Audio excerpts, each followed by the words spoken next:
Our presentation is on the medical applications of chemical engineering. My name is Brock Daniel. I'm Martin Menace. I'm Wanya Moore. And I'm Andy Yang. And I'll be starting us off. So first we're going to go over what chemical engineering is suited for in healthcare. Various topics we cover in chemical engineering are going to be material balances, fluid flow rates, fluid flow in general, separation and mass transfer, process scale-up, process optimization. These most likely apply to medical applications of blood filtration, drug delivery, pharmaceutical manufacturing, mass vaccine and drug production, and most of all, affordability, as we are optimizing most chemical products.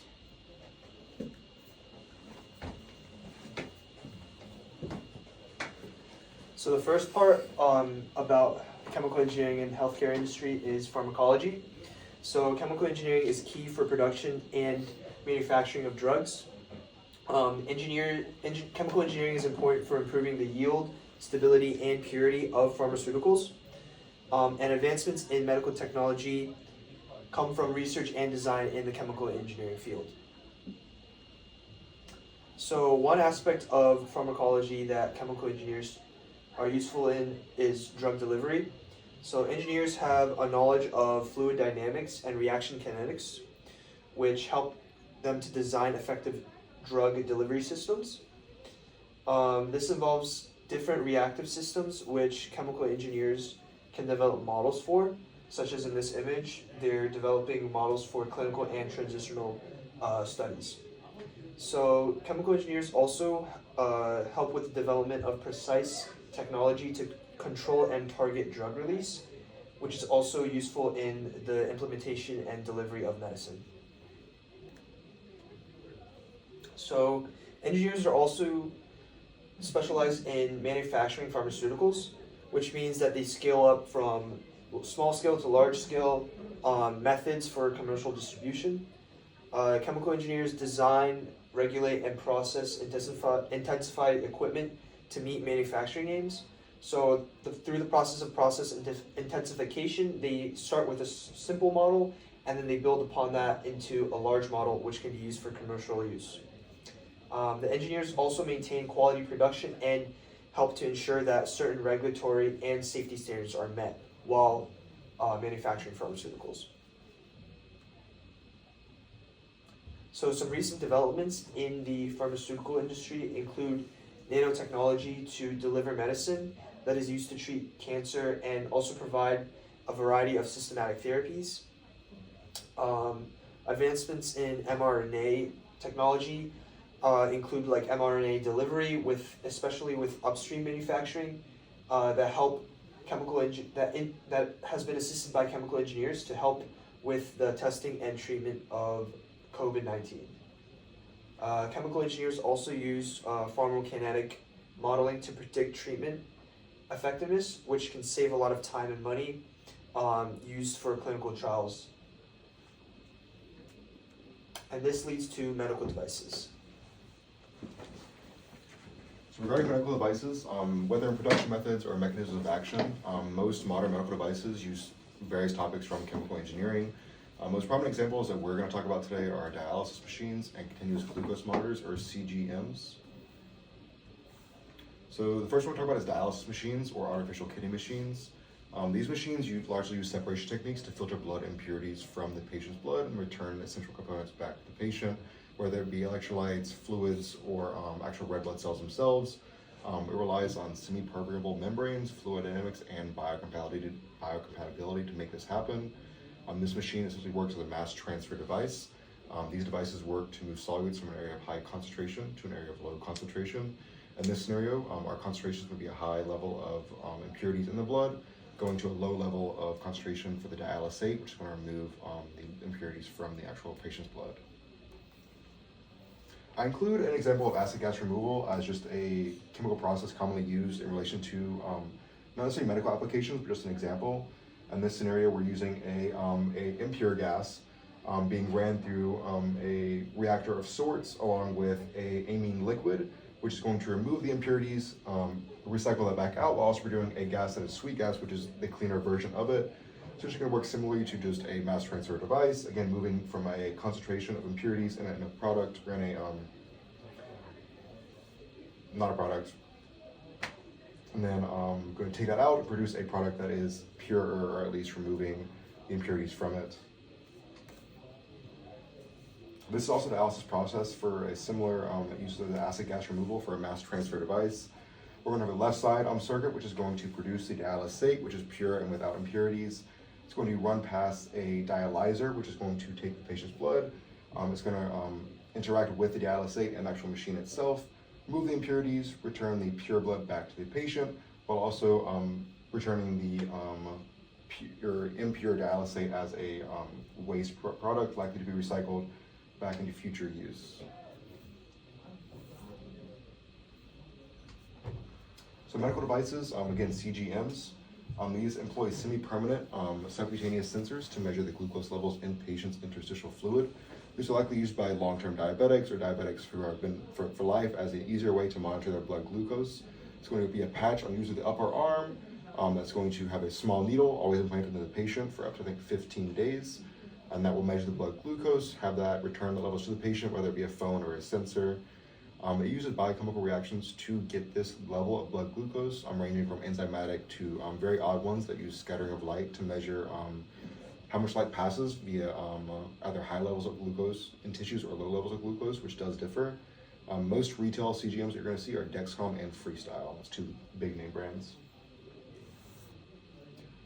So CGMs such as these are labeled as invasive since they do require the semi-permanent insertion of a foreign object into the body. This introduces the field of biocompatibility. CHIMEs and BMEs, which is biomedical engineers, cooperate to create materials that pose minimal risk to patients, regarding whether preventing biofilm development or minimizing irritation and harmful reactions.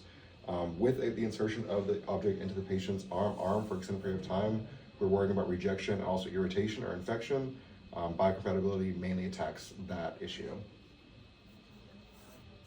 So regarding biocompatibility, biofilm development in early models was as soon as 6 days after insertion. Most modern day CGMs, I think, are up to 15 or 14 days or longer. Fouling is a process of unblunted materials or components adhering to the actual implanted object. We want to have anti-fouling materials that are going to minimize this, which is going to minimize rejections or complications for the patient, as well as sensing efficacy. Naph-ion is a semi-permeable membrane made by Chemours, which is commonly used in CGMs. Another method is active release biomaterials. These are going to counteract the inflammatory response of the body by releasing various chemical substances or drugs.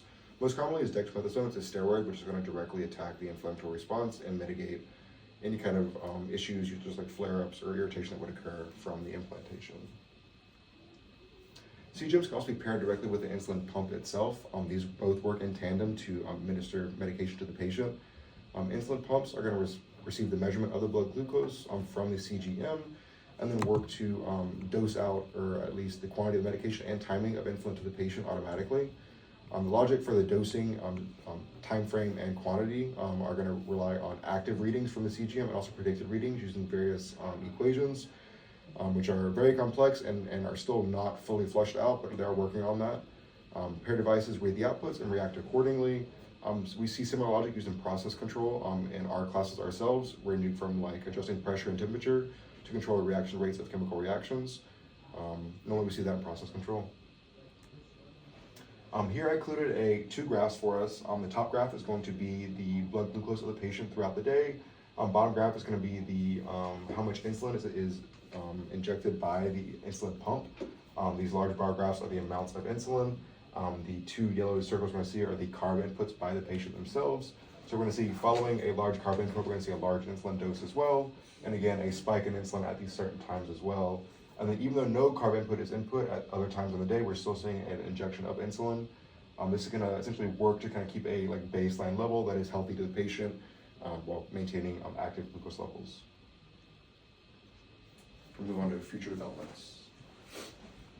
And this brings us to future developments in the realm of chemical engineering and medicine. So one big development of the future is 3D printing. 3D printing has been very useful in the realm of medicine as it can speed up the drug discovery process.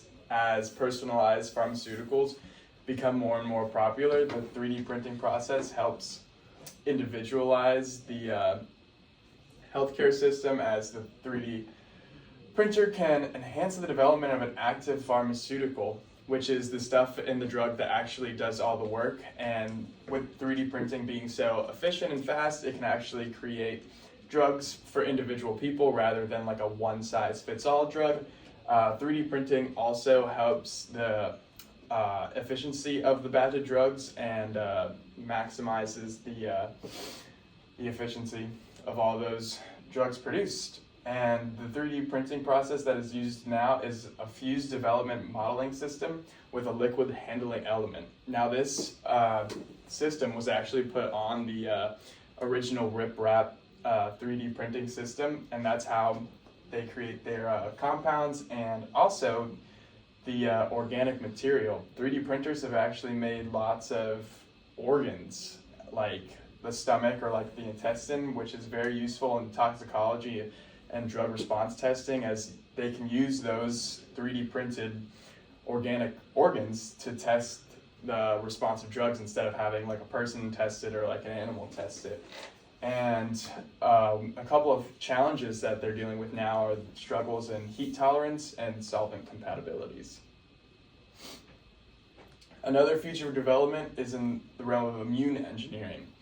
mRNA vaccines have become very, very popular nowadays, and the idea was originally from Bob Langer and Nobar Alperin. And the mRNA can enable cells to produce protein antigens for vaccines, and these protein antigens can kind of recode your DNA to combat viruses like the COVID vaccine. Those are another very popular mRNA vaccine, and the job of the chemical engineers now is to take that vaccine and make it into a therapeutic that can be widely spread and sold to the general population. Another immune engineering new thing is a guide RNA. Guide RNA can simultaneously alter the expression of multiple genes at once, and this can be done through CRISPRs, which are clustered, regularly interspaced, short palindromic repeats, and this is just branches of DNA. So guide RNA can go into the DNA strand and take out those CRISPR clusters and put in some new sequences of DNA, and that'll help combat viruses and help program the immune system.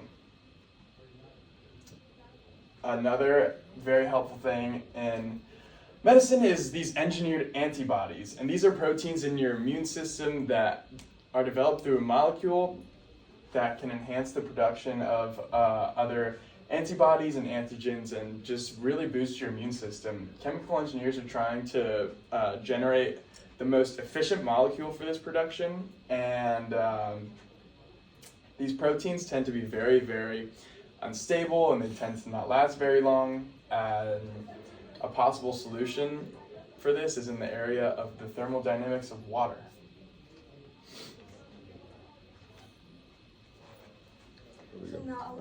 So now I want to talk about the challenge in the development of complex medical devices, which are classic devices that sustain and support life that require pre-market approval applications submitted to the US FDA. So some examples are the cardiac pacemaker and the hemodialysis machines. The mean capital cost, including the cost for the failed study in America, is $522 million. And the mean development cost before the post-approval studies in America is around $54 million.